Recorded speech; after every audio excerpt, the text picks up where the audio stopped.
Imagine a 150-ton steel monster crawling through a wall of snow taller than a two-story house. Its 11-foot rotating blades hurling frozen chunks 300 feet into the sky like an artillery strike. While entire highways shut down and cities freeze in fear, these mechanical titans roar to life, devouring blizzards that bury everything in their path. From Switzerland's deadly Gotthard Pass to California's Donner Summit, buried under 38 feet of snow every winter, get ready to witness the most powerful snow-fighting locomotives on Earth. Number 10.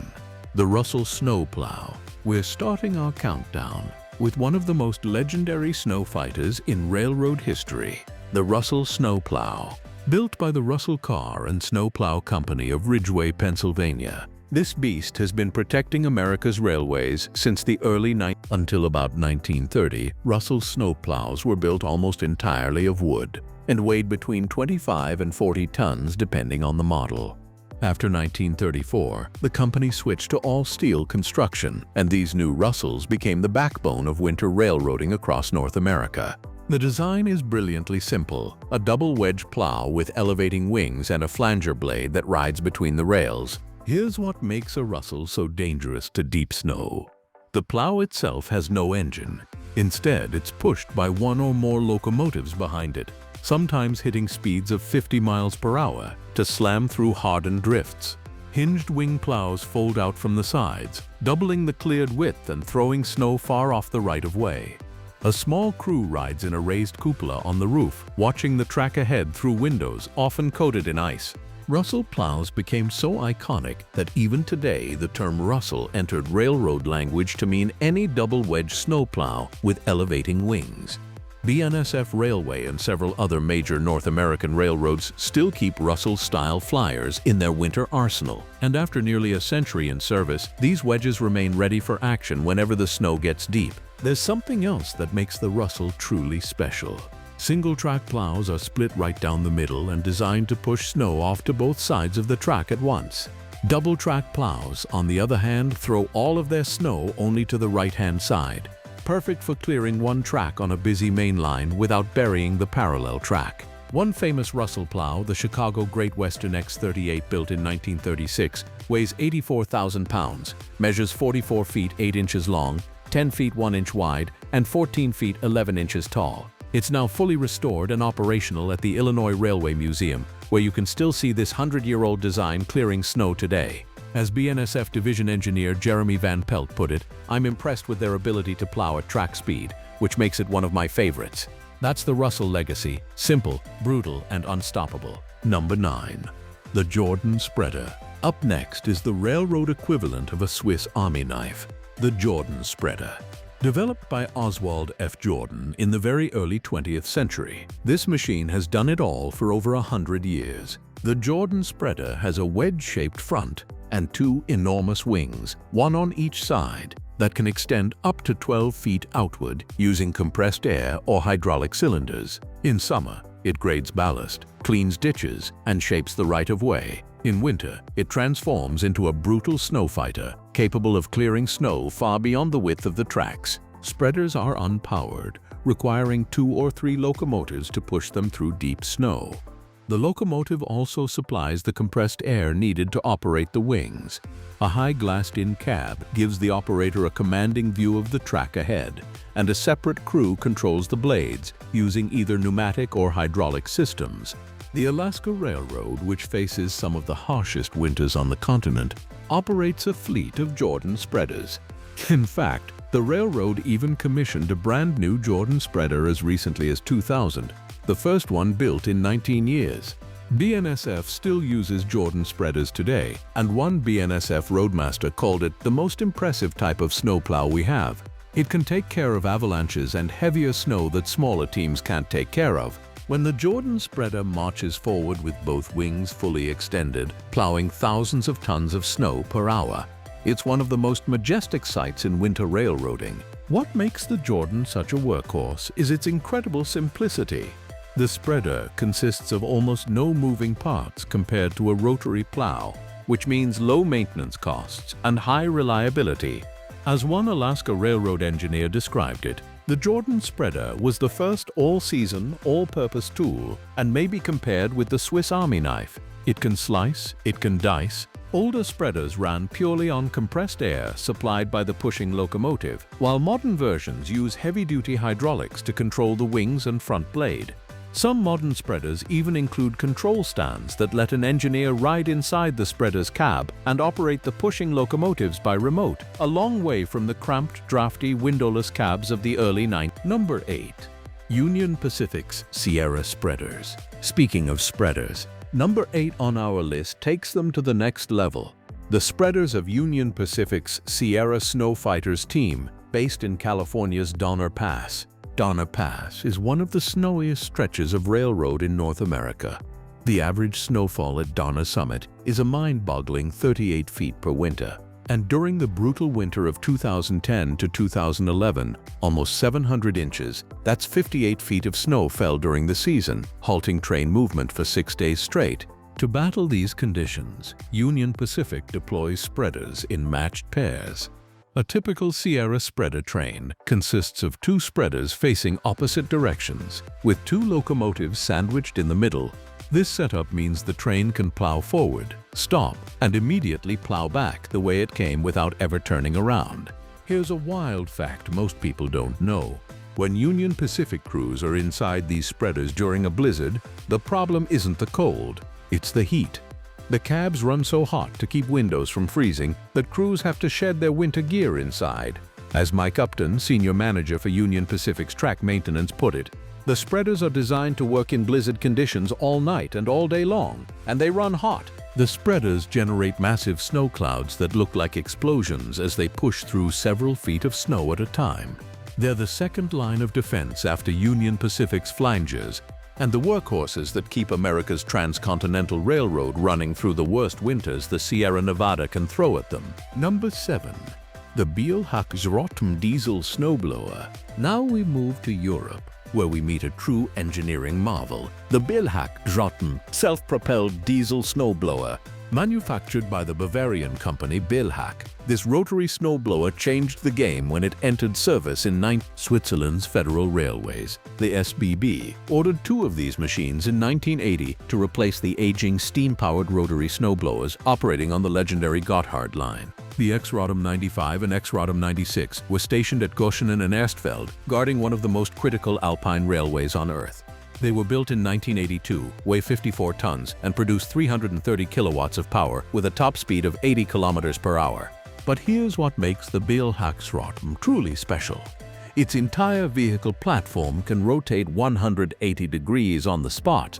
That means this machine can change direction without any complicated railway maneuvers. It just spins around and starts plowing the other way. In the tight, avalanche-prone tunnels and switchbacks of the Alps, that single feature is a lifesaver. Beilhack snowblowers have also been exported to Norway, Austria, France's SNCF, Germany's Deutsche Bundesbahn, and even the United States, where Conrail used them. Today, Beilhack is owned by the AB Schmidt Group, which acquired the company in 2005, bringing nearly 150 years of engineering experience under one roof. These self-propelled blue and yellow snow monsters remain the gold standard for high alpine railway snow clearance. The original X-Rotem machines used a diesel-electric drivetrain, 1 drive motor for traction and 2 separate motors to power the rotating blades. This independent power for the blades is what makes Beilhack rotaries so devastatingly effective. Even when the locomotive is barely creeping forward through a wall of compacted ice and snow, the blades keep spinning at full speed, chewing through everything in their path. And because the entire upper structure rotates 180 degrees, a single Beilhack can clear a tunnel from both ends without ever needing to be turned around on a Y or turntable. For a country like Switzerland, where the railways climb through some of the most extreme alpine terrain on Earth, this design isn't just convenient, it's absolutely essential. Number 6. The J&R Class DD53 Rotary Snow Locomotive. For number 6, we travel halfway around the world to Japan, a country that gets absolutely buried in some of the heaviest, wettest snow on Earth. And to fight it, Japanese National Railways built a machine so brutally powerful that it became famous for being too dangerous to use at full strength, the legendary Class DD-53. The story begins with the catastrophic Sanpachi snowstorm that crushed Japan in 1963. The country's existing diesel snowplows simply couldn't handle the dense, wet, cement-like snow that piles up along the Sea of Japan coast. So Japanese National Railways went back to the drawing board and ordered something far more powerful. 3 DD-53 locomotives were built by Keisha Seizo between 1965 and 1967, and they were unlike anything else operating on Japan's narrow-gauge rails. Each DD-53 was fitted with 2 massive V12 diesel engines. The DML-61ZR, derived from the same engine family used in Japan's mainline DD-51 locomotives, producing a combined output of around 2,200 horsepower. One engine powered the locomotive itself. The other was dedicated entirely to spinning the rotary blade at the front. The transmission was a custom-built DW2AR hydraulic unit with 3 torque converters engineered specifically for the brutal stop-and-go demands of plowing through compacted Niigata snow. But here's where the legend really begins. The DD-53 was so insanely powerful that its rotary blade flung snow at over 20 meters from the track. And that's where the problem started. Reports came in of snow being hurled into nearby houses, ripping off roof tiles, snapping power lines, and shattering windows along the right-of-way. There's even a famous urban legend in Japan claiming that snow ejected from a DD-53 once smashed straight through a wall and destroyed a piano inside someone's living room. Japanese National Railways officially accepted that some property damage was simply unavoidable when this beast went to work. The damage was so frequent that DD-53 number 2 and number 3 were actually modified. The driver's seat was relocated to a position directly behind the rotary blade so the operator could see exactly where the snow was being thrown and try to aim it away from buildings. In normal operation, a DD-53 wasn't even pushed by another locomotive in the conventional sense. Instead, a smaller DD-20 diesel would be coupled behind the DD-53 to help shove it forward through the deepest drifts, with the DD-53 itself providing the main propulsion and all of the blade power. The DD-53 served the Niigata region, one of the snowiest inhabited areas on the planet, where the Sea of Japan dumps walls of wet snow on the railway every single winter. The last working DD-53 wasn't retired until 2010, after more than 40 years of service. Today, only one survives. DD-53 number 1, preserved at the Usui Pass Railway Heritage Park. Painted in its iconic deep red livery with silver accents, semi-streamlined nose, and that massive rotary fan still attached at the front. It stands as a monument to one of the most over-engineered, overpowered, and downright dangerous snow-fighting locomotives ever built. A machine so strong that Japan had to rebuild it just so the crew could see where it was throwing its snow. Number 5. The BNSF Heritage Rotary Snowplows. At number 5, we have one of the largest active fleets of historical rotary snowplows still in service.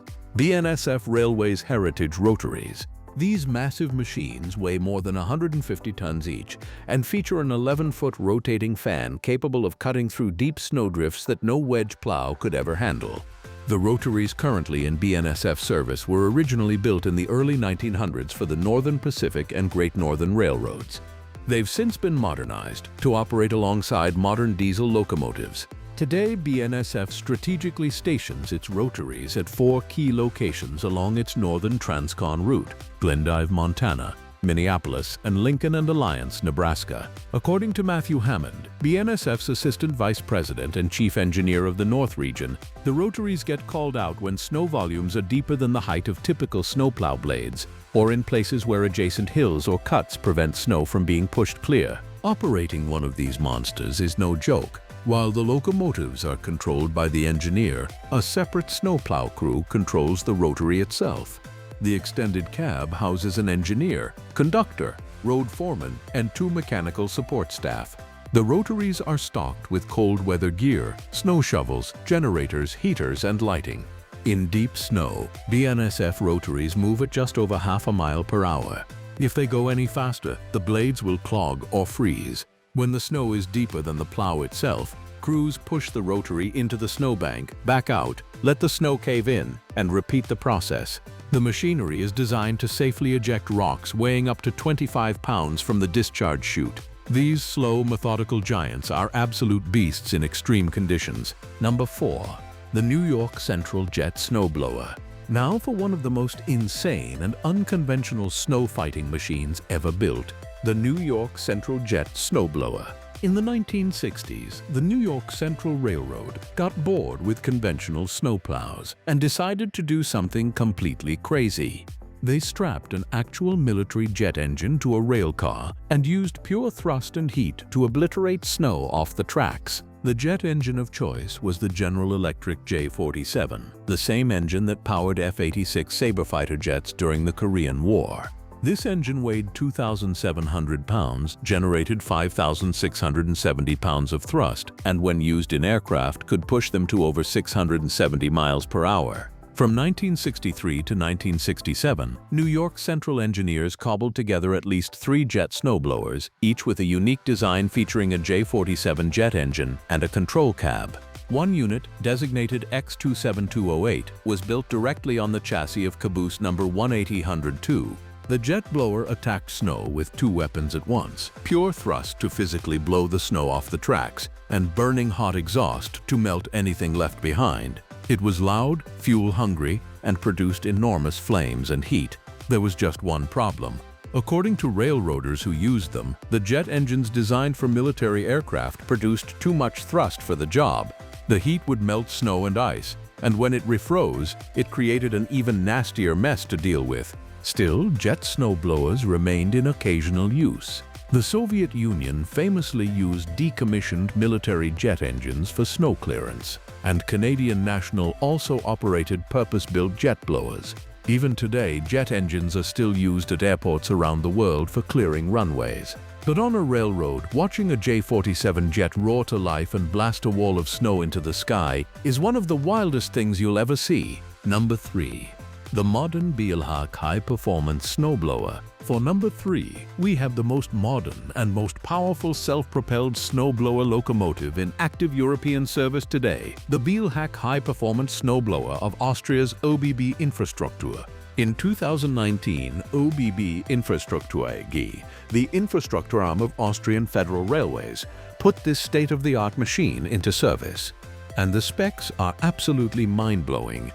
The locomotive is powered by 2 MAN 12-cylinder diesel engines, each rated at 793 kilowatts. That's roughly 1,100 horsepower per engine, or 2,200 horsepower combined. One engine powers the vehicle itself, while the second engine powers the snow-blowing equipment.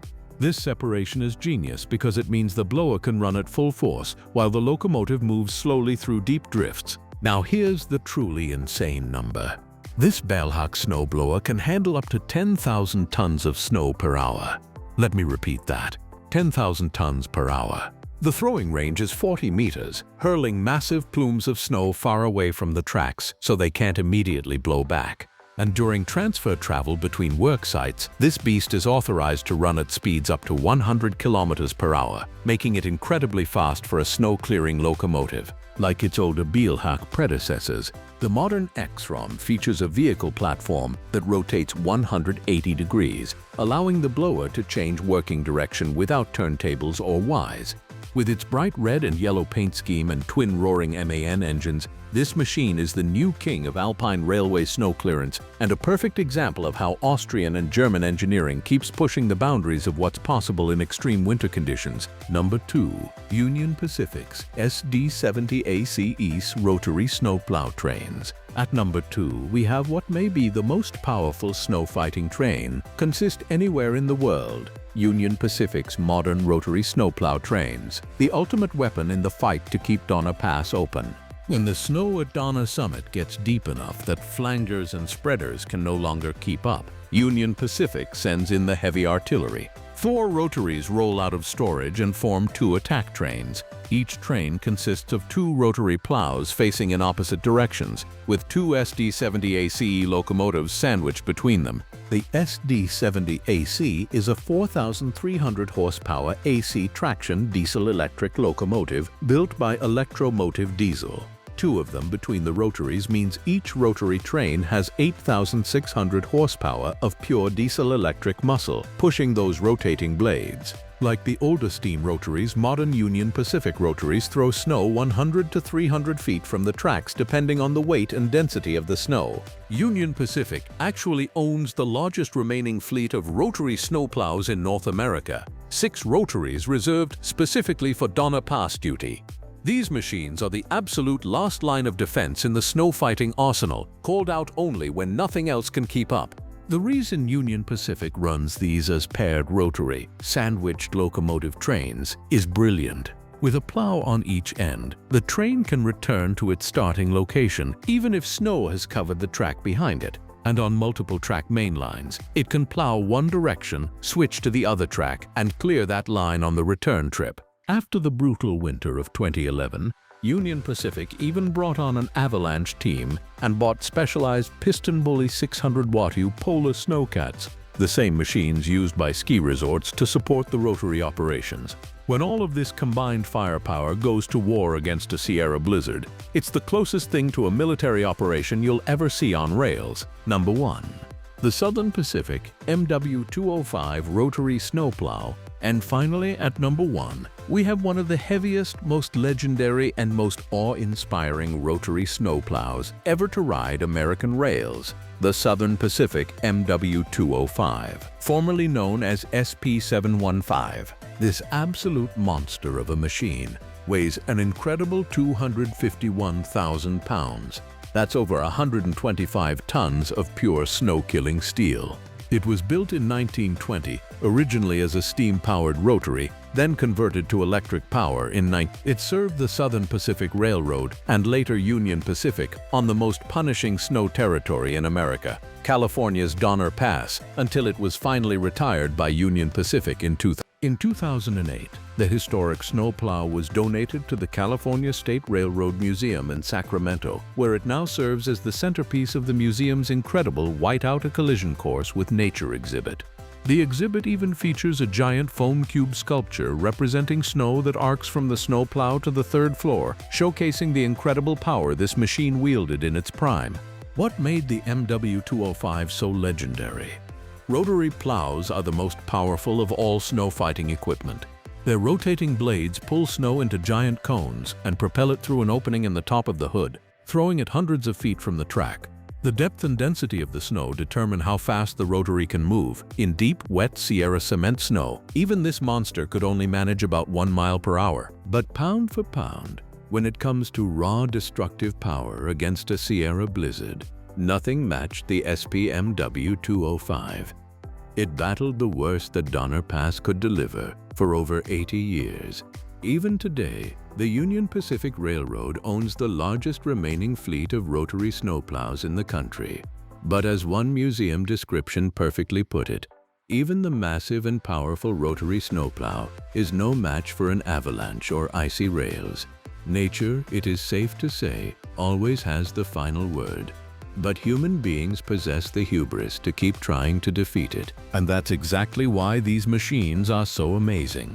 They represent humanity's refusal to surrender to winter, and the Southern Pacific MW205 is the king of them all. If you enjoyed this video, smash that like button, subscribe for more incredible machine content, and ring the bell so you never miss a video. Thanks for watching. See you in the next one.